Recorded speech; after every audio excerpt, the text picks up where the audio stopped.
Oke.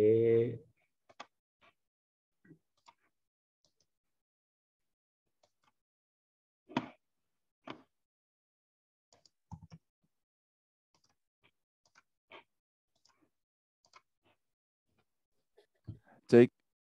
Alhamdulillah. Ada suaranya, Ustaz? Udah. Ya, alhamdulillah kita mulai saja ya, Ustaz. Assalamualaikum warahmatullahi wabarakatuh. Alhamdulillahirabbil alamin wa bihi nasta'in wa la uridu wadin wa la li washabihi wa barik wa salim. Qala rabbi shrah li sadri wa yassir li amri wahlul 'uqdatam min lisani yafqahu qawli. Alhamdulillahirabbil alamin. Terima kasih para jamaah Al-Irsyad Al-Islamiyah Kota Bandung yang sudah mengikuti kajian subuh virtual. Assalamualaikum Ustadz Yajen yang sudah hadir bersama kita. Assalamualaikum Ustadz. Waalaikumsalam warahmatullahi wabarakatuh. Alhamdulillah. Insyaallah. Mudah-mudahan kita selalu dalam lindungan Allah Subhanahu wa taala dan mudah-mudahan kita selalu diberikan kesehatan Allah Subhanahu wa taala. Yang terhormat Ustadz Khalid sebagai Ketua PC Al-Irsyad Al-Islamiyah Kota Bandung. Alhamdulillah alamin, jamaah sekalian, kita bisa hadir dalam kajian subuh dengan tema amalan bulan Dzulhijjah. Tapi sebelum itu PC Al-Irsyad Al-Islamiyah Kota Bandung itu menyediakan hewan kurban dan akan menyelenggarakan kegiatan kurban nanti di 10 Dzulhijjah nanti. Insya Allah untuk informasi lebih lanjutnya, insya Allah nanti akan diinformasikan. Nah, supaya lebih efektif lagi dan alhamdulillah sudah banyak nih jamaah yang sudah hadir. Kita awali saja kajian kali ini dengan mengucap basmalah. Bismillahirrahmanirrahim. Langsung saja kepada Ustadz Yajen, kami persilahkan. Jazakallah khair Ustaz Wahyu, barakallahu fiik. Assalamualaikum warahmatullahi wabarakatuh. Waalaikumsalam warahmatullahi wabarakatuh. Alhamdulillah wassalatu wassalamu ala ibadihi alladhina istafa. Ya Rabbana lakal hamdu kama yanbaghi li jalali wajhika wa 'azimi sultanik. Lakal hamdu hatta tarda. Walakal hamdu idza radit, walakal hamdu ba'da ridha. Alhamdulillah wa syukurillah yang telah mengumpulkan kita lagi dalam kajian yang kita cintai ini bersama orang yang kita cintai. Mudah-mudahan insyaallah sebagaimana Allah mengumpulkan kita hari ini, kita terkumpul di dalam surga Allah Subhanahu wa taala. Amin ya rabbal alamin. Indah sekali saat kita melakukan ibadah yang diridai dan sangat dicintai oleh Allah Subhanahu wa taala, yaitu salat subuh. Setelahnya kita berzikir sejenak. Setelah zikir, kita juga mempelajari ilmu yang mendekatkan diri kita kepada Allah Subhanahu wa taala. Seminggu sekali, itu insya Allah menjadi hal yang istiqamah dan menjadi tali silaturrahim antara kita dan Allah Subhanahu wa taala. Supaya setiap minggu, setiap pekan kita punya sumber rauhani, kita punya dukungan rauhani, motivasi rauhani yang selalu akan menjadi bekal untuk ibadah kita dan juga motivasi kita sepanjang pekan yang akan datang. Mudah-mudahan insyaAllah ikhwah kita ini dan saling mencintai di antara kita selalu tetap terjalin di dunia dan insyaAllah juga di akhirat. Amin ya rabbal alamin.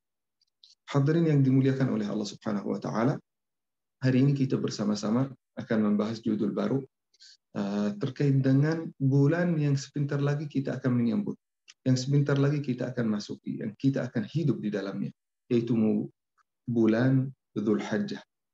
Meskipun bulan Dzulhijjah ini termasuk al-ashhurul hurum, ashhurul hurum ini termasuk ashhur yang paling dihargai oleh Allah Subhanahu wa taala dan harus juga dihargai oleh seluruh umat Islam. Al-ashhurul hurum ini termasuk Muharram, Rajab, Dzulqa'dah, Dzulhijjah. Dzulqa'dah yang kita hidup di dalamnya sekarang ini termasuk juga al-ashhurul hurum atau bulan hurum. Dzulhijjah juga yang sebentar lagi kita akan masuk di dalamnya, yaitu termasuk bulan hurum Dzulhijjah.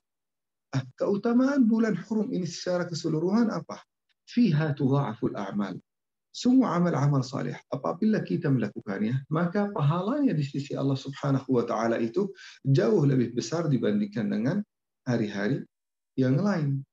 Nah, menurut mazhab al-Imam Syafi'i, kalau kita melakukan salat, melakukan akhlak yang baik, zikir kepada Allah Subhanahu wa taala pada 4 bulan ini, maka pahala kita di sisi Allah Subhanahu wa taala jauh lebih besar dibandingkan dengan hari-hari selainnya, bulan-bulan selain 4 bulan ini.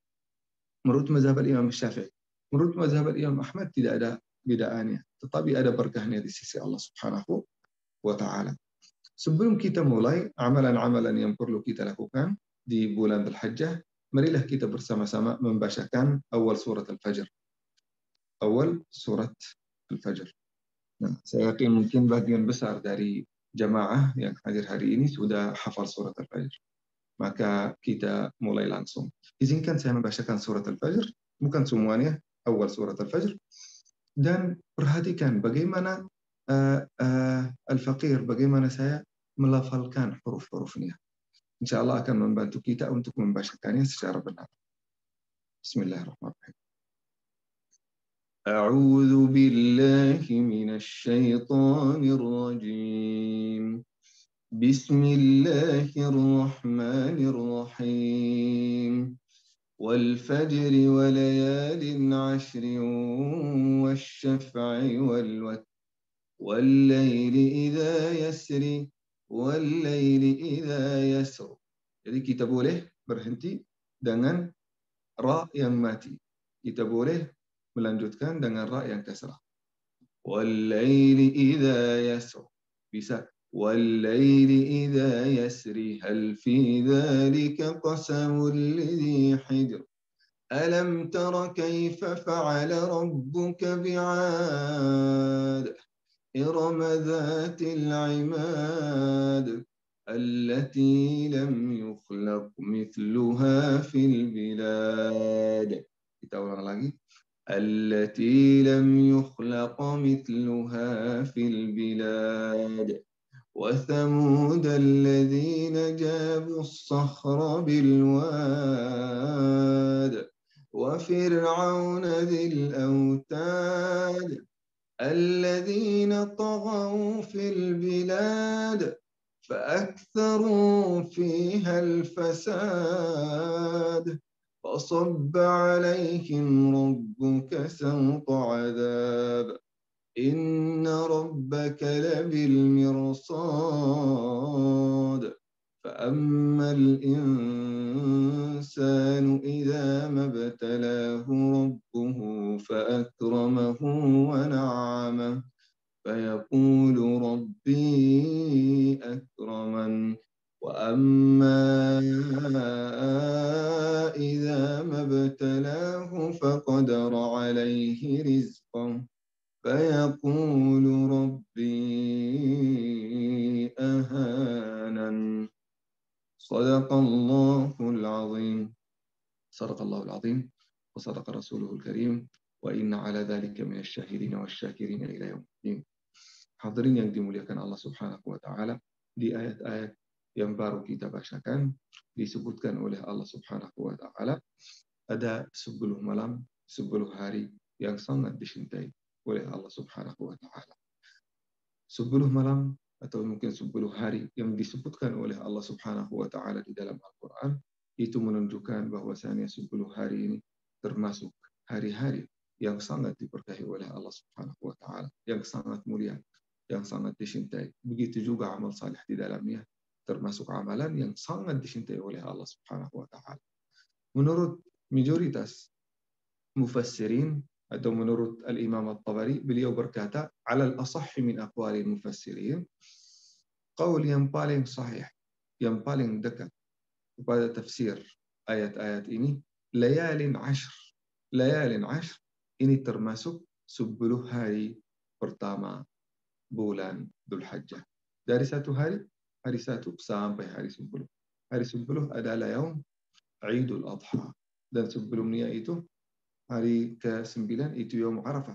Dan itu termasuk syair, termasuk ibadah yang paling utama di dalam haji. Dan 8 hari itu termasuk di antara hari-hari yang paling dicintai oleh Allah Subhanahu wa taala. Kalau itu hari-hari yang paling dicintai oleh Allah Subhanahu wa taala, maka Apa keutamaannya menurut hadis Rasulullah Sallallahu Alaihi Wasallam? Amalan apa saja yang perlu kita lakukan? Apa yang kita harus siapkan supaya kita diterima oleh Allah Subhanahu Wa Taala pada hari-hari ini? Rasulullah Sallallahu Alaihi Wasallam pernah ditanya hadirin, Ayul layali afdali indallah. Sebaik-baik malam di sisi Allah itu apa, ya Rasulullah? Kata Rasulullah, sebaik-baik malam di sisi Allah Subhanahu wa taala adalah 10 malam terakhir bulan Ramadan. Luar biasa. Ditanya lagi, ya Rasulullah, itu 10 malam. Kalau 10 hari terbaik di sisi Allah Subhanahu wa taala itu apa, ya Rasulullah? Kata Rasulullah sallallahu alaihi wasallam, kalau hari, maka hari-hari terbaik di sisi Allah Subhanahu wa taala adalah 10 hari pertama bulan Dzulhijjah. Luar biasa. Kenapa itu malam dan ini hari? Kenapa itu malam terbaik dan ini hari terbaik? Karena itu malam terbaik di sisi Allah Subhanahu wa taala di bulan Ramadan, 10 malam terakhir bulan Ramadan. Karena pada malam-malam tersebut Allah Subhanahu wa taala menurunkan Al-Qur'an dan juga malam Lailatul Qadar tersimpan pada malam tersebut. Luar biasa. Luar biasa. Begitu juga hadirin yang dimuliakan Allah Subhanahu wa taala. Di dalam 10 hari terawal bulan Dzulhijjah itu kita akan dapat Yaum Arafah. Kita akan dapat Yaum Arafah kapan? Yaum kita akan puasa di dalamnya. Kita sangat disunnahkan untuk puasa di dalamnya. Itu akan siang hari. Siang hari. Maka siang hari itu termasuk hari. Oleh karena itu Allah Subhanahu wa taala menyebutkan 10 hari ini, 10 hari awal bulan Dzulhijjah itu termasuk hari-hari yang paling dicintai oleh Allah Subhanahu wa taala. Bahkan di dalam hadis yang sahih, "Mal 'amalus salih ahabbu ila Allah wa aqwam wa aqrab min hadhihi al-ayyam." Amal salih pada hari-hari awal Dzulhijjah itu termasuk amal salih yang paling dicintai oleh Allah Subhanahu wa taala. Yang paling banyak pahalanya di sisi Allah Subhanahu wa taala. Luar biasa. Ditanya Rasulullah sallallahu alaihi wasallam, "Ya Rasulullah, wal hajju fi sabilillah, wal jihadu fi sabilillah?" Rasulullah ditanya, setahu kami itu jihad. Karena Allah Subhanahu wa taala fi sabilillah itu di antara amal yang paling dicintai oleh Allah Subhanahu wa taala. Kata Rasulullah sallallahu alaihi wasallam, "Wal jihadu fi sabilillah." Amal saleh pada 10 hari ini termasuk lebih baik daripada semua amal saleh yang lain, termasuk jihad fi sabilillah. Kecuali dalam satu kondisi. Apabila ada seseorang berjihad sampai dia mati syahid. Itu lebih baik daripada orang yang melakukan amal saleh di hari 10 hari Dzulhijjah. Selain itu, semua amal saleh di hari Dzulhijjah jauh lebih baik daripada amal saleh apapun yang dilakukan di luar hari-hari Dzulhijjah. Maka hadirin yang dimuliakan Allah Subhanahu wa taala, kita memperbanyak amal saleh. Amal saleh apa saja yang perlu kita lakukan di bulan Dzulhijjah atau 10 hari Dzulhijjah? Apa yang kita harus lakukan supaya kita diterima, supaya juga amal saleh kita termasuk amal yang diberkahi oleh Allah Subhanahu wa taala? Yang paling pertama dan paling utama adalah puasa. Puasa. Puasa yang terbaik adalah puasa dari awalnya sampai tanggal 9. Dari tanggal 1 sampai tinggal tanggal 9. Itu termasuk puasa terbaik. Kalau kita nggak bisa, nggak apa-apa. Puasa 5 hari. 1 hari puasa, 1 hari tidak. Kalau tidak bisa, Senin dan Khamis boleh. Kalau tidak bisa, 3 hari. Kalau tidak bisa, maka jangan sampai kita melewatkan hari ke-9, yaitu hari Arafah. Hari Arafah, hadirin yang dimuliakan Allah Subhanahu wa taala, termasuk di antara hari yang paling dicintai oleh Allah Subhanahu wa taala. Bahkan Rasulullah sallallahu alaihi wasallam pernah menyebutkan apabila ada seseorang berpuasa pada hari ini. Apa itu hari? Hari Dzulhijjah atau hari Arafah. Barang siapa yang berpuasa pada satu hari ini, hari ke-9, maka Allah Subhanahu wa taala akan menghapuskan dosanya selama 2 tahun. 1 tahun yang sudah lewat dan 1 tahun yang akan datang. Luar biasa. Coba renung ya hadirin yang dimuliakan Allah Subhanahu wa taala. Jangankan 1 tahun. Hari kemarin berapa banyak dosa yang kita lakukan? Berapa banyak manusia yang kita umumi? Berapa banyak hoax yang telah disebarkan? berapa amalan yang pernah kita tinggalkan selama 1 hari. Apalagi kalau selama 1 tahun, selama 365 hari. Itu luar biasa hadirin yang dimuliakan Allah Subhanahu wa taala. Allah Subhanahu wa taala menjanjikan akan menghapuskan dan mengampuni dosa kita selama 2 tahun. 1 tahun yang sudah lewat dan 1 tahun yang akan datang. Luar biasa. Siapa yang tidak butuh ampunan Allah Subhanahu wa taala?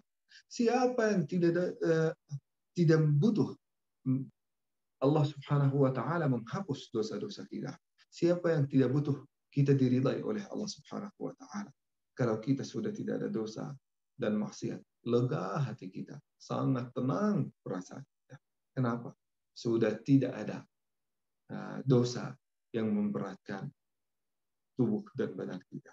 Alladzi anqadha dhahrak, yang bisa menghancurkan tubuh kita, yang bisa menghancurkan tulang kita, yang bisa jadi berat, yang sangat membebani kehidupan kita adalah dosa. Nah, maka kalau Allah Subhanahu wa taala sudah mengampuni dosa itu, maka insya Allah kita sama-sama akan termasuk orang yang tenang, yang bahagia, yang senang. Kadang-kadang kita merasa stres, susah hati, cemas. Itu tidak jauh dari perbuatan kita sendiri. Bisa jadi karena ini hasil dari dosa dan maksiat yang pernah kita lakukan selama kita di dunia. Maka saat kita berpuasa kepada Allah Subhanahu wa taala, wabil khusus di hari-hari Dzulhijjah, insya Allah dosa-dosa kita akan diampuni oleh Allah Subhanahu wa taala. Dalam hadis yang sahih, man shama yawman fi sabilillah ba'adallahu bainahu wa bainan nar 70 khalifah. Barang siapa yang berpuasa 1 hari karena Allah Subhanahu wa taala, maka dia akan dijauhkan dari api neraka selama 70 tahun. Luar biasa. Kalau kita puasa-puasa Daud, belum lagi kalau kita puasa Senin dan Khamis, belum lagi kalau kita puasa 3 hari setiap bulan, itu luar biasa. Hadirin yang dimuliakan Allah Subhanahu wa taala. Maka amalan pertama yang perlu kita lakukan, yang perlu kita perhatikan adalah berpuasa kepada Allah Subhanahu wa taala. Sebentar lagi kita akan masuk bulan Dzulhijjah, tinggal hampir 6 atau 5 hari. Kita masuk bersama-sama bulan Dzulhijjah. Yang kedua, selain puasa, hadirin yang dimuliakan Allah Subhanahu wa taala, kita memperbanyak zikir kepada Allah Subhanahu wa taala. Di dalam hadis yang sahih, tidak ada amalan, tidak ada hari yang lebih dicintai oleh Allah Subhanahu wa taala daripada hari-hari ini, di hari Dzulhijjah. Maka di dalam hadis ini Rasul sallallahu alaihi wasallam menyebutkan fa'aktiru fihinna min at-tahmid wa at-tahlil wa at-takbir. Maka berbanyaklah, kata Rasulullah, berbanyaklah takbir, Allahu akbar. Allahu akbar bisa dengan Allahu akbar. Bisa juga Allahu akbar walillahil hamd. Bisa juga Allahu akbar, Allahu akbar, Allahu akbar. La ilaha illallah. Disempurnakan. Allahu akbar, Allahu akbar, Allahu akbar. La ilaha illallah. Allahu akbar, Allahu akbar, Allahu akbar. Wa la na'budu illa iyyah. Allahu akbar, Allahu akbar, Allahu akbar. Hazama 'abdah, nasara 'abdah, wa hazama wa ayyada jundah, wa hazama al-ahzab wahdah. La ilaha illallah wa la na'budu illa iyyah. مخلصين له الدين ولو كره الكافرون. Ini termasuk takbir yang paling sempurna. Nah, kita memperbanyak takbir. Yang kedua, memperbanyak tahmid. Apa itu tahmid? Alhamdulillah, wa syukurillah, alhamdulillah ala kulli hal, wa fi kulli hal, alhamdulillah, alladhi hadana lihada, wa ma kunna linahtadiya lawla an hadana Allah. Tahmid. Memperbanyak tahmid kepada Allah Subhanahu wa ta'ala. Alhamdulillah artinya segala puji bagi Allah Subhanahu wa ta'ala. Dan tahmid terbaik saat kita ingat apa yang diberikan oleh Allah Subhanahu wa taala kepada kita. Karunia Allah dan nikmat Allah Subhanahu wa taala yang mengalir kepada kita, yang mengalir di dalam kehidupan kita. Bahkan kita menikmatinya setiap hari, setiap detik, setiap jam, kita berada di dalam nikmat Allah Subhanahu wa taala. Kita ingat nikmat Allah Subhanahu wa taala itu dan mengucapkan alhamdulillah dari hati kita. Kita mengakui bahwasanya semua nikmat-nikmat, semua apa yang diberikan oleh Allah Subhanahu wa taala selama kita hidup di dunia itu dari Allah Subhanahu wa taala, bukan karena kemampuan kita, bukan karena kecerdasan kita, bukan karena kekuatan kita. Kita membacakan tahmid dan benar-benar kita mengakui semua yang kita diberikan di dunia ini, semua yang ada di tangan kita itu karunia dari Allah Subhanahu wa taala. Maka kita memperbanyak tahmid alhamdulillah kepada Allah Subhanahu wa taala. Nah, selain tahmid di dalam hadis Rasulullah sallallahu alaihi wasallam wa tahlil kita memperbanyak la ilaha illallah tahlilan. Tak apa-apa tahlilan. Bahkan Rasulullah Sallallahu Alaihi Wasallam sangat menganjurkan tahlilan itu, wabil khusus di bulan Al-Hajjah. Nah, kadang-kadang ini muncul banyak mungkin pendapat tahlilan itu bid'ah. Nah, tahlilan itu bid'ah. Hadirin yang dimuliakan Allah Subhanahu Wa Taala, perlu kita berhati-hati saat kita mengucapkan ini. Tahlilan itu secara umum la ilaha illallah. Apalagi kalau disempurnakan dengan Muhammad Rasulullah, la ilaha illallah itu termasuk di antara kata-kata yang sangat dicintai oleh Allah Subhanahu wa taala. Di dalam hadis yang sahih, kalau kita memperbanyak tahlil, kita akan dibangkitkan hari kiamat dengan wajah yang bercahaya. Luar biasa. Tahlil. Nah, banyak ulama yang tidak membolehkan atau menurut mereka itu bid'ah kalau kita membacakannya bareng. Tetapi sebagian dari ulama, ada juga sebagian dari ulama berkata, mau membacakannya bareng, mau membacakannya sendiri, tidak apa-apa. Kita lagi sekarang membacakan zikir kepada Allah Subhanahu wa taala, apalagi kata-kata yang sangat dicintai oleh Allah Subhanahu wa taala. Kita tidak membacakan sesuatu yang dimurkai, yang memurkai Allah Subhanahu wa taala, yang tidak disukai oleh Allah Subhanahu wa taala. Kita membacakan satu kalimat yang sangat dicintai oleh Allah Subhanahu wa taala. Sahabat Rasul, kalau ingin saling menyemangati dalam berzikir, mereka berkata, "Ta'ala bina nu'min sa'ah." Ayo kita zikir bareng. Ayo kita salat bareng. Ayo kita membacakan Al-Qur'an bareng. Bareng. Supaya kita saling memotivasikan. Jadi nggak apa-apa. Kalau mau tahlil bersama orang lain, nggak apa-apa. Kalau juga mau tahlil sendirian, itu yang terbaik. Tetapi kalau kita lagi malas atau nggak bisa, nah maka nggak apa-apa bergabung dengan orang lain untuk membacakan tahlil. Nah, jadi mau membacakan sendiri itu yang terbaik. Mau membacakannya dengan orang lain itu bagus.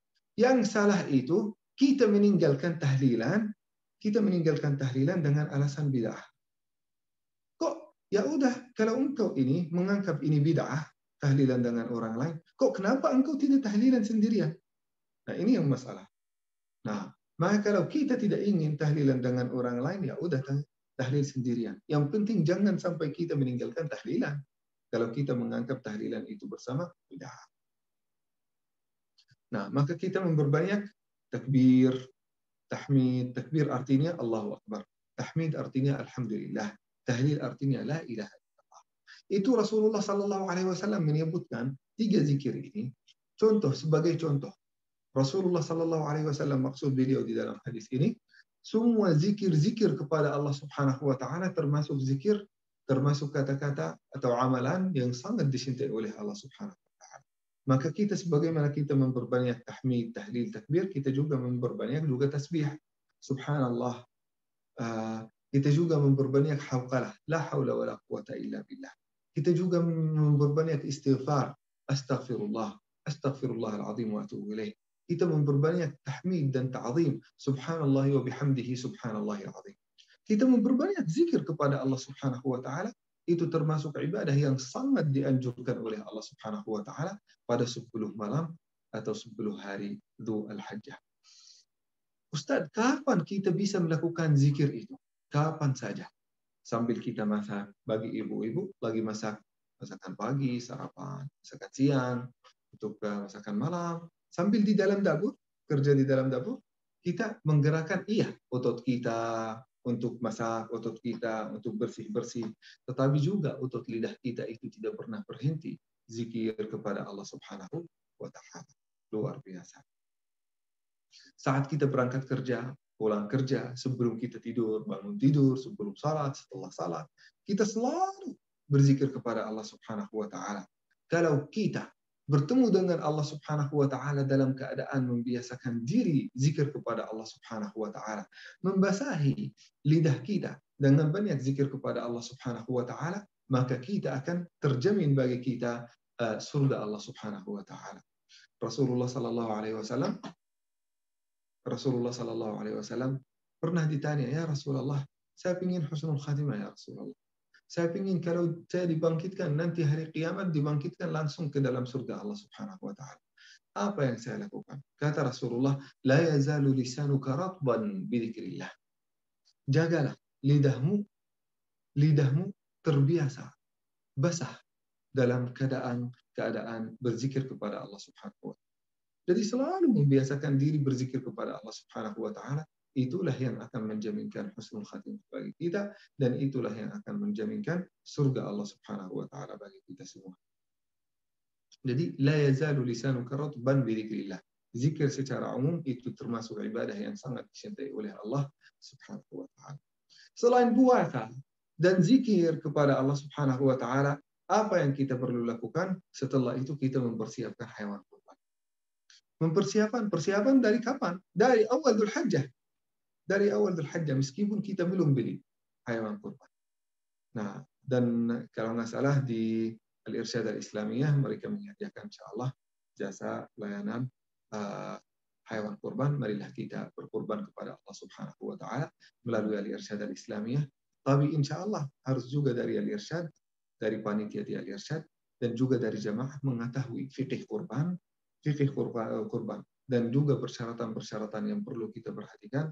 Ini yang insya Allah yang akan dibahas di pekan yang akan datang, di pertemuan yang akan datang.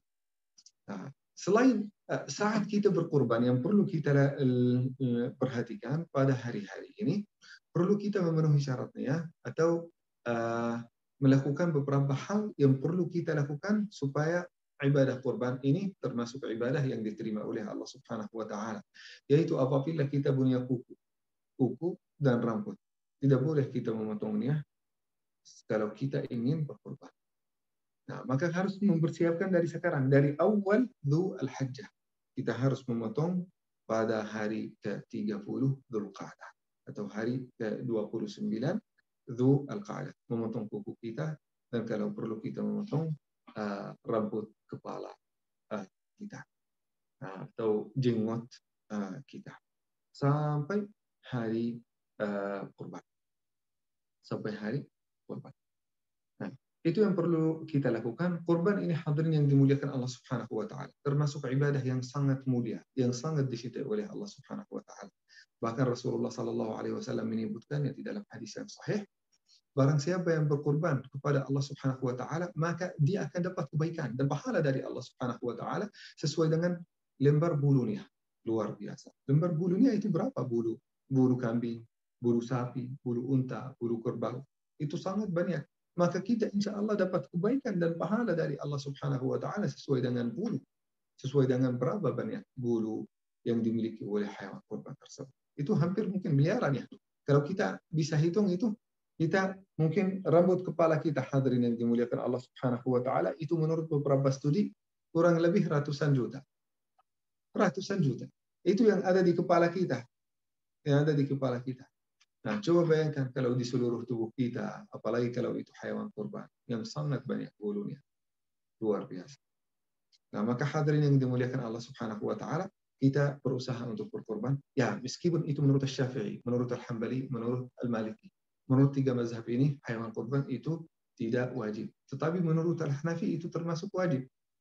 Dan kita harus mengetahui bahwasannya umat Islam yang paling banyak mengikuti mazhab itu mengikuti mazhab Imam Al-Hanafi. 40% di antara umat Islam mengikuti Imam Al-Hanafi. Di India, di Pakistan, di Bangladesh, di Arkan, di bagian dari Thailand, dan juga bagian selatan dari Iran, Suriah, Turki. Ini mengikuti mazhab Imam Al-Hanafi. Nah, itu termasuk menurut Al-Hanafi itu termasuk hukumnya wajib. Menurut tiga mazhab yang lain, tapi wajib ini menurut Al-Hanafi apabila kita mampu. Kemampuan ini terukur dari berapa apakah kita punya bekal untuk hari ini dan hari berikutnya, dan setelah itu kita punya harta yang berlebihan. Harta berlebihan ini cukup untuk membeli kambing, membeli kurban, maka kita mampu. Kalau kita tidak punya, kita harus pinjam, maka kita tidak mampu. Tidak usah pinjam. Insya Allah pahalanya telah tercatat oleh Allah Subhanahu wa Ta'ala. Jadi hadirin yang dimuliakan Allah Subhanahu wa Ta'ala, jangan sampai kita lewatkan pahala kurban kepada Allah Subhanahu wa Ta'ala, karena pada hari itu, pada hari Idul Adha dan 3 hari setelahnya, amalan yang terbaik di sisi Allah Subhanahu wa Ta'ala adalah iraqatud dam, adalah darah yang mengalir karena Allah Subhanahu wa Ta'ala, yaitu yang dimaksud di sini adalah darah kurban. Ma min amalin ahabbu ila Allah min hadhihi al-ayyam fi hadhihi al-ayyam min iraqatid dam. Nah, itu arti hadis. Hadirin yang dimuliakan Allah Subhanahu wa Ta'ala.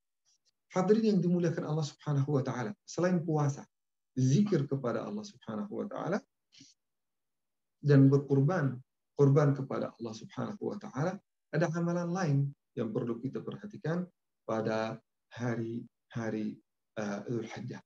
Pada hari-hari Dzul Hajjah, hadirin yang dimuliakan Allah Subhanahu wa Ta'ala, kita harus bertaubat. Kita ingat umur kita itu tidak akan berlama. Datang hari Dzul Hajjah, bulan Dzul Hajjah, supaya mengingatkan kita bahwasanya umur kita itu sangat pendek. Nah, baru ke tahun kemarin itu kita baru menikmati hari kurban atau Idul Kurban, Idul Adha. Begitu cepat kita menikmatinya lagi, begitu cepat kita menyambutnya lagi. Maka datang ini hari supaya mengingatkan kita bahwasanya umur kita itu umur yang sangat pendek dan sangat sebentar. Dan sebentar lagi kita akan bertemu dengan Allah Subhanahu wa Ta'ala. Maka kita memperbanyak taubat kepada Allah Subhanahu wa Ta'ala. Ingat dosa kita, ingat kekurangan dan aib kita. Segera bertaubat kepada Allah Subhanahu wa Ta'ala supaya kita diampuni dosa-dosa kita di sisi Allah Subhanahu wa Ta'ala. Itulah amalan-amalan yang paling utama yang perlu kita perhatikan di bulan Dzul Hajjah. Mudah-mudahan apa yang telah disampaikan menjadi bermanfaat bagi kita semua. Akhirul kalam, wassalamualaikum warahmatullahi wabarakatuh, wa jazakumullah khair. Waalaikumsalam warahmatullahi wabarakatuh. Terima kasih Ustadz Jajen atas share ilmunya. Mudah-mudahan ini sangat bermanfaat sekali bagi kami semua jamaah sekalian. Terima kasih sekali lagi Ustadz Jajen. Dipersilakan bagi jamaah yang mau bertanya secara langsung ataupun mau via chat atau mau melalui kolom chat, dipersilakan. Saya sedikit menyimpulkan apa yang disampaikan oleh Ustadz Jajen. Ada 4 yang harus dilakukan atau ada 4 yang harus dilakukan ketika amal soleh di bulan Dzulhijjah. Yang pertama yaitu puasa. Puasa, kalau memang kita sanggup, kita bisa melaksanakan puasa dari tanggal 1 sampai 9 Dzulhijjah, tapi kita jangan sampai melewatkan puasa di 9 Dzulhijjah. Karena apa? Keutamaannya kita akan diampuni dosanya selama 2 tahun. Yang kedua yaitu memperbanyak zikir kepada Allah Subhanahu wa Ta'ala. Yang ketiga, mempersiapkan hewan kurban. Tadi sudah disadar juga sama Ustadz Jajen bahwa Al-Irsyad Al-Islamiyah Kota Bandung, PCA Al-Irsyad Kota Bandung itu menyediakan hewan kurban dan akan melaksanakan kegiatan kurban juga. Yang keempat itu bertaubat. Nah, Ustadz Jajen izinkan saya untuk membacakan pertanyaan yang pertama, yaitu melalui kolom chat. Pertanyaannya, kalau amalan di bulan Dzulhijjah itu banyak keutamaannya, kalau berbuat dosa di bulan Dzulhijjah, apakah lebih berat dosanya dibandingkan bulan lain? Itu Ustaz, pertanyaan yang pertama. Tafadhal Ustaz. Sebenarnya itu benar. Benar. Itu termasuk karena al-ashhurul hurum. Al-ashhurul hurum, barang siapa yang melakukan dosa-dosa ini bukan hanya Dzul Hajjah. Dzul Qa'dah, Muharram, Rajab, dan Dzul Hajjah.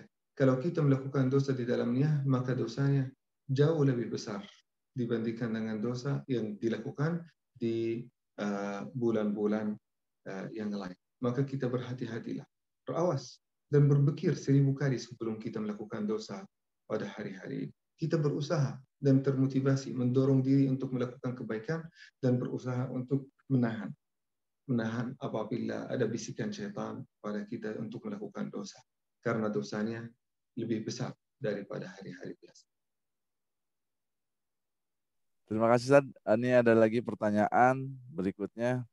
Bismillah Ustaz, mungkin yang bid'ah tahlilan yang dilakukan bersama-sama dalam memperingati yang meninggal 3 harinya, 7 harinya, 40 harinya, dan seterusnya. Nah, pengaruh dari upacara ritual Hindu, benarkah itu Ustaz?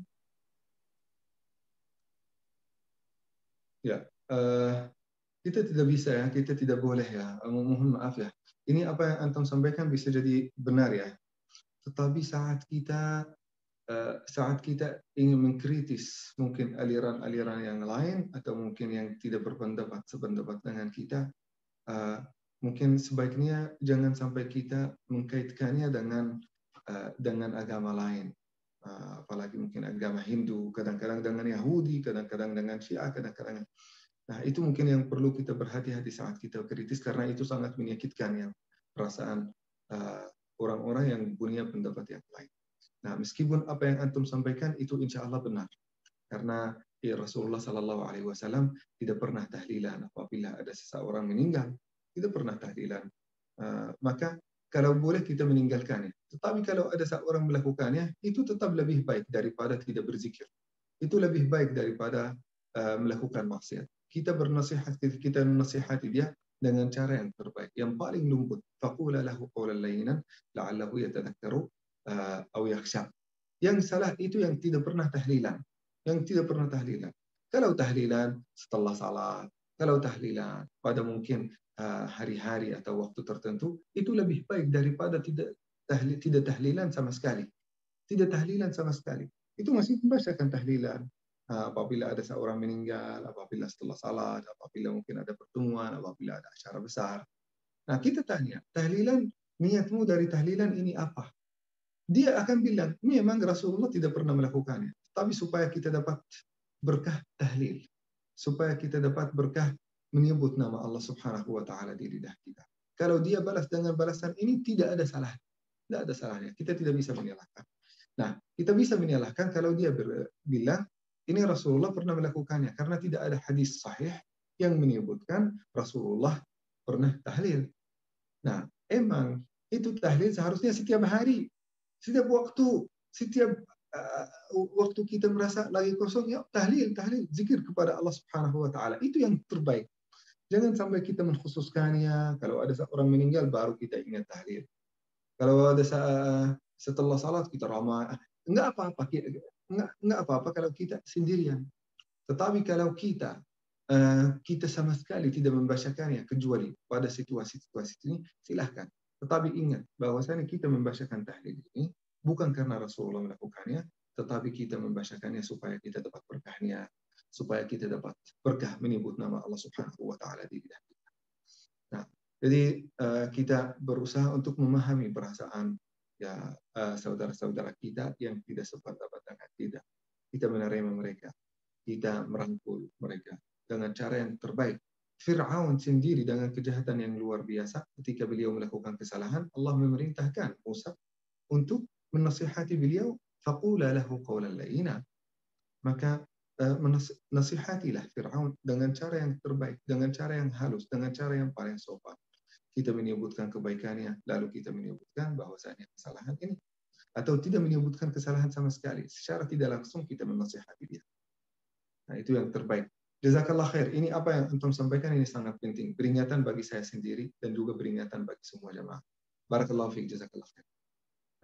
Terima kasih Ustaz. Silakan bagi para jemaah yang mau bertanya secara langsung bisa secara raise hand saja. Persilakan. Sekali lagi bagi para jemaah yang mau bertanya secara langsung silakan raise hand dan nanti akan dibukakan oleh host untuk mikrofonnya. Adakah? Ya, jika memang tidak ada, izinkan saya untuk membacakan pertanyaan di chat lagi, Ustaz.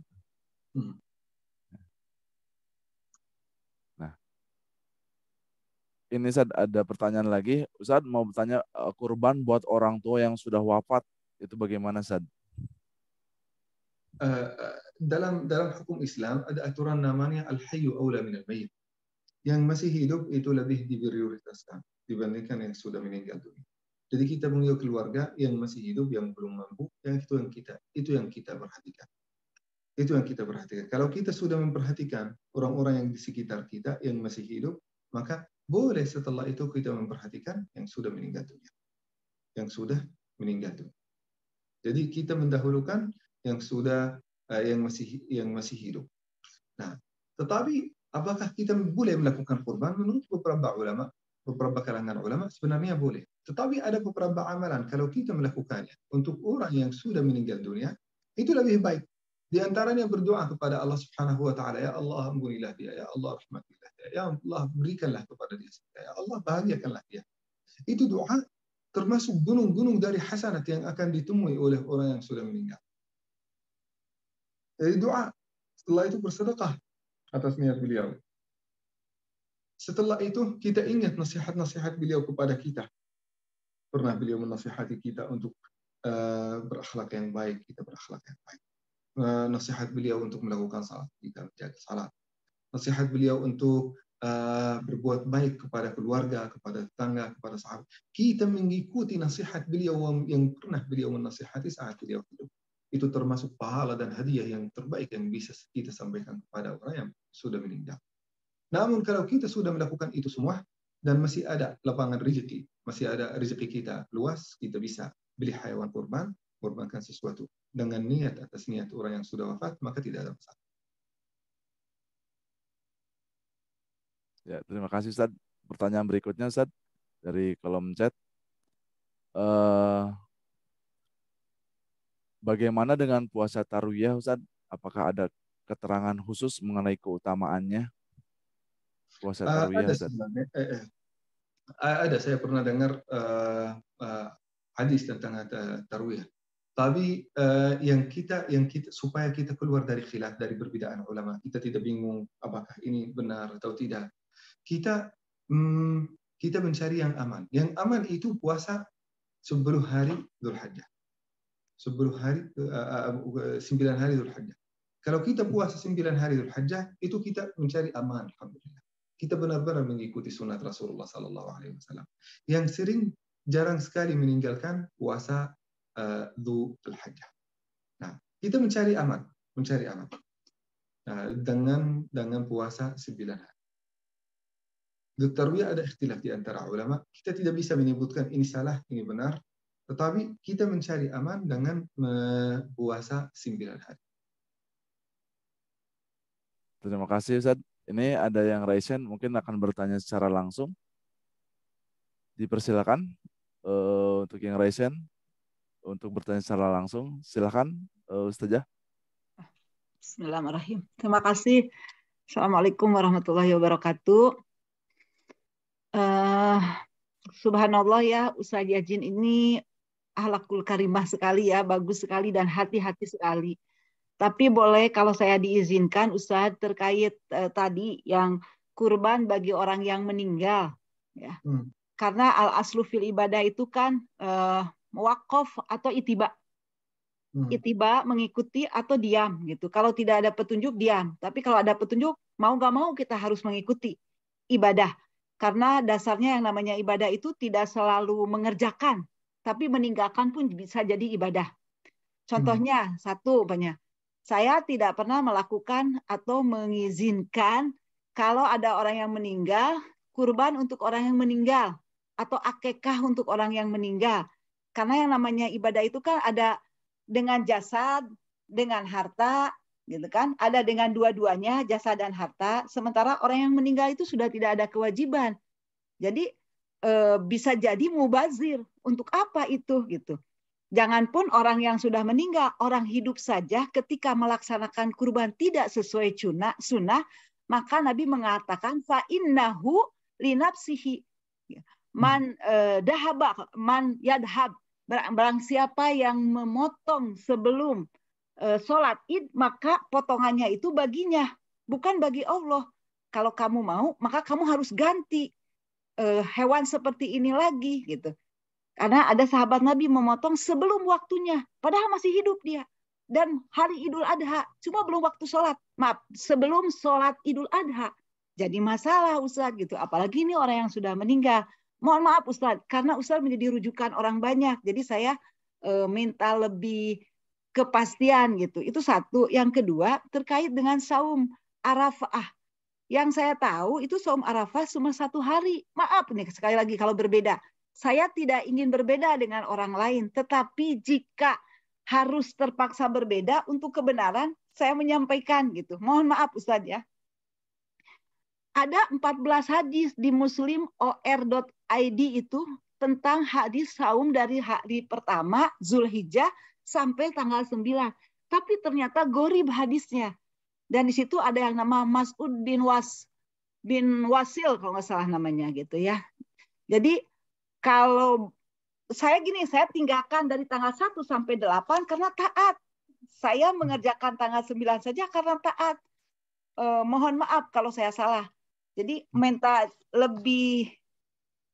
lebih tegas gitu Ustadz kalau berbicara tentang hukum karena khawatir menjadi amalan yang tidak ada contohnya gitu. Itu saja Ustadz, terima kasih. Ya, terima kasih saja. Dipersilakan Ustadz. Nah, jazakillah khairan, Masya Allah, barakallahu fiki ya, Ibu Madihah, Masya Allah. Ini saya sangat suka kalau ada seseorang masih ingin memberikan komentar dan juga nasihat, dan niat Ibu Madihah itu sangat baik. Yang pertama, kalau kita berbicara tentang mungkin kurban untuk yang sudah meninggal dunia, mungkin kalau boleh mungkin Ibu Madihah nanti dengar mungkin rekaman yang saya sudah sampaikan. Kita mengutamakan yang masih hidup. Yang kalau sudah keluarga kita yang sudah hidup itu semuanya dipenuhi hajatnya dalam kurban, memberikan kurban kepada mereka, baru kita beli kurban atau bikin kurban untuk orang yang sudah meninggal. Jadi itu yang didahulukan orang yang sudah hidup, yang masih hidup. Nah, setelah itu baru kita memikirkan yang sudah meninggal. Nah, saya ulang lagi juga. Nah, namun juga kurban itu tidak termasuk di antara amalan yang utama yang akan bermanfaat bagi orang yang sudah meninggal dunia. Ada beberapa amalan-amalan yang perlu kita perhatikan sesuai dengan sunnah, yaitu doa. Dalam hadis yang sahih itu sangat bermanfaat. Begitu juga sedekah atas niatnya, sedekah jariah apalagi ya. Seperti itu. Dan juga kita dengar, ingat nasihat-nasihat beliau, kita mengamalkannya supaya pahalanya itu mengalir kepada orang yang meninggal. Namun kalau kita juga berlebihan, kita banyak rezeki dan juga kita sudah memenuhi hajat orang yang sudah hidup yang di sekitar kita, yang masih hidup yang di sekitar kita, kita sudah memenuhi hajatnya, kita sudah membelikan kurban buat mereka, nggak apa-apa, apa salahnya kalau kita beli satu kurban dengan niat orang yang sudah meninggal, dan juga kita menyembelihnya, daging-dagingnya, ini bukan mubazir ya Ibu, bukan mubazir, akan dibagikan kepada miskin dan fakir. Nah, sebenarnya Rasul tidak pernah melakukannya, betul. Rasul tidak pernah melakukannya untuk orang yang sudah meninggal. Tetapi Rasulullah pernah melakukan sesuatu yang dekat kepada ini. Rasulullah SAW pernah kurban 2 kambing yang sangat sehat, yang sangat sempurna. 1 untuk dirinya dan keluarganya. 1 untuk seluruh umatnya. Lihat, seluruh umatnya yang belum mampu. Umatnya itu sampai hari kiamat, yang belum akan hidup, yang belum lahir itu seperti mati ya. Nah, jadi yang sudah meninggal dunia sudah tidak ada pahala mengalir kepada beliau kan. Nah, kecuali mungkin doa, kecuali yang belum lahir sama, tidak ada pahala yang mengalir kepada dia kan. Nah, Rasulullah SAW bikin kurban, menyembelih kurban untuk seluruh umatnya yang tidak mampu. Nah, bisa mengerti Ibu ya? Jadi ini belum lahir. Hukumnya seperti hukum orang yang mati, yang sudah meninggal dunia. Nah, Rasulullah SAW kurban untuk seluruh umatnya yang tidak mampu. Nah, itu bisa jadi salah satu dalil yang bisa membolehkan. Namun itu bukan amalan yang paling utama. Harus kita mengutamakan yang lebih bermanfaat bagi mayit, sebagaimana tadi dijelaskan, yaitu doa. Dan juga ikut ajaran, ikut nasihat, dan juga sedekah. Nah, ini yang pertama ya Ibu ya, barakallahu fiik. Yang kedua, puasa Arafah. Iya betul, kita sepakat bahwasanya banyak hadis. Nah, banyak hadis yang menyebutkan keutamaan, kelebihan orang yang berpuasa di Arafah, hari ke-9. Tetapi juga di dalam Sahih Al-Bukhari, kita ulang lagi hadisnya, padahal saya sudah sebutkan tadi ya. ma min amalin ahabbu ila Allah min hadhihi al-ayyam. Amal saleh itu sangat dicintai oleh Allah Subhanahu wa taala pada hari-hari ini. Puasa itu termasuk amal saleh atau tidak? Termasuk, Ibu. Termasuk amal saleh. Jadi amal saleh itu sebagaimana zikir termasuk amal saleh, puasa termasuk amal saleh. Nah, maka kita memperbanyak juga puasa di dalamnya. Nah, kalau kita puasa dari awal sampai hari ke-9, maka insya Allah termasuk amal saleh yang sangat dicintai oleh Allah Subhanahu wa taala seperti amal-amal saleh yang lain. Nah, barakallahu fiki Ibu, jazakallahu khairan.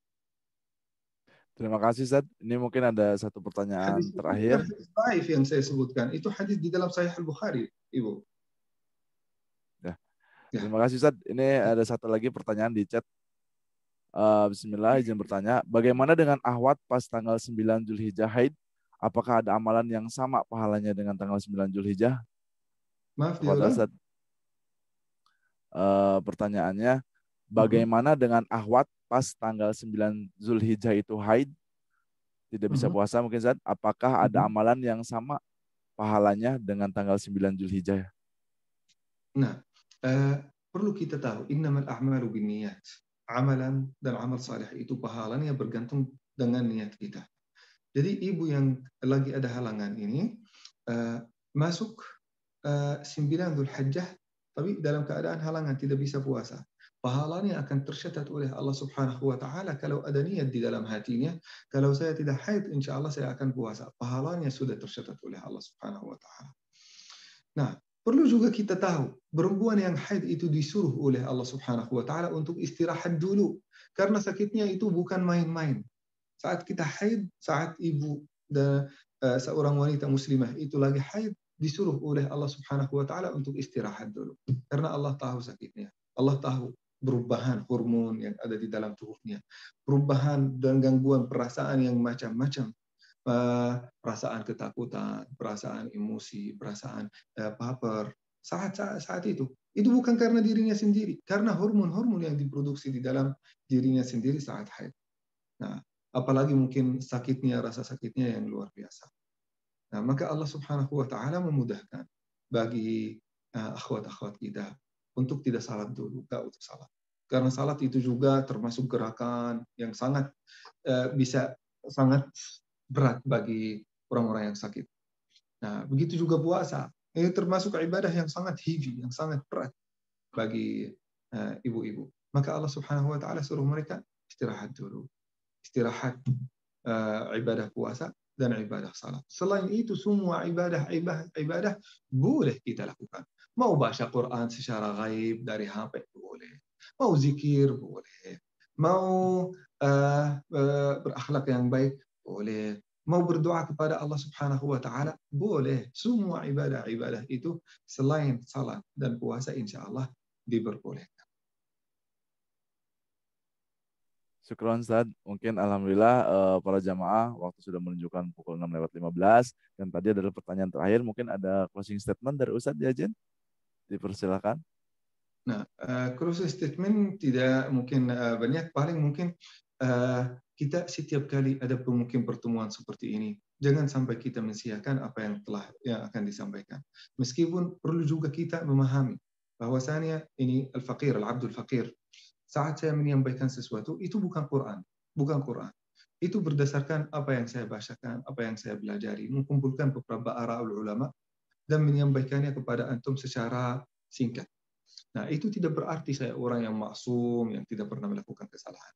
Maka, kalau ada sesuatu yang antum, menurut antum tidak berkenan, baca tentangnya. Jadi antum di dalam setelah kajian ini, antum tulis topik-topik yang telah dibahas oleh Syekh Yazin, nah dibacakan dari Google, dari cari rujukannya di sunnah Rasulullah Sallallahu Alaihi Wasallam, di hadis Rasulullah Sallallahu Alaihi Wasallam, di ayat yang disebutkan di dalam Al-Quran.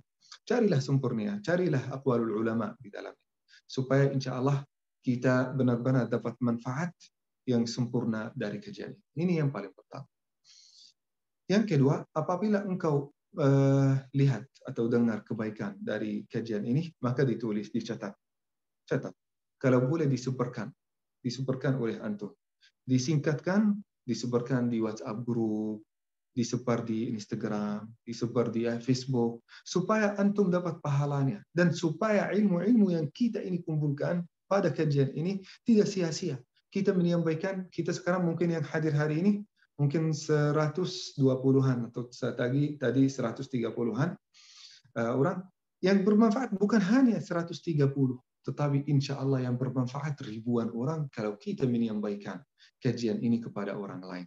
Kalau kita menyampaikan kesimpulannya kepada orang lain. Jadi kita dapat pahalanya dan pahala orang yang membacakannya sampai hari kiamat. Dan itu insya Allah di antara pahala yang akan mengalir ke dalam makam kita sampai hari kiamat. Yang berikutnya, hadirin yang dimuliakan Allah Subhanahu wa taala, saya sangat suka apa yang Ibu Madihah tadi sampaikan.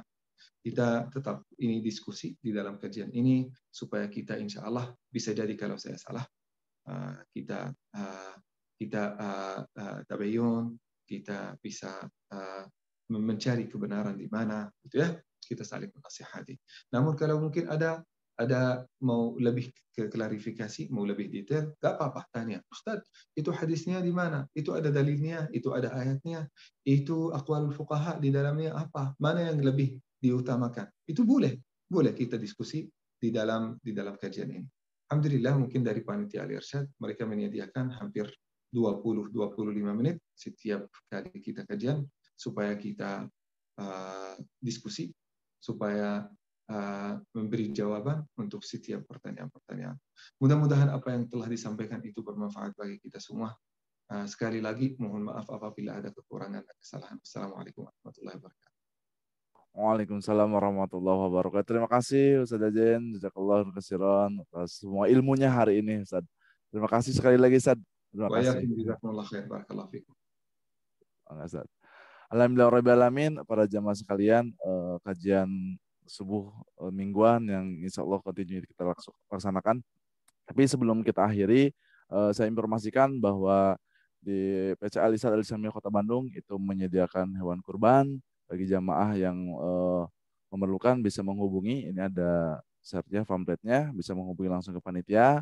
Dan insya Allah untuk PC Al-Irsyad Al-Islamiyah Kota Bandung pun melaksanakan penyembelihan hewan kurban nanti ketika informasinya akan menyusul. Nah ini bagi jamaah sekalian yang ingin membeli atau membutuhkan hewan kurban, ada pamfletnya, bisa dilihat di layar dan yang lainnya juga. Ya, alhamdulillah nanti insya Allah akan di-share di grup WA atau yang lainnya. Terima kasih semuanya jamaah sekalian. Alhamdulillah, mudah-mudahan kita selalu dalam lindungan Allah Subhanahu wa taala, selalu diberikan kesehatan Allah Subhanahu wa taala. Kita akhiri saja untuk majelis kali ini dengan mengucap hamdalah. Alhamdulillah alamin dan doa kifaratul majlis. Terima kasih jamaah sekalian. Mohon maaf jika banyak kesalahan. Assalamualaikum warahmatullahi wabarakatuh.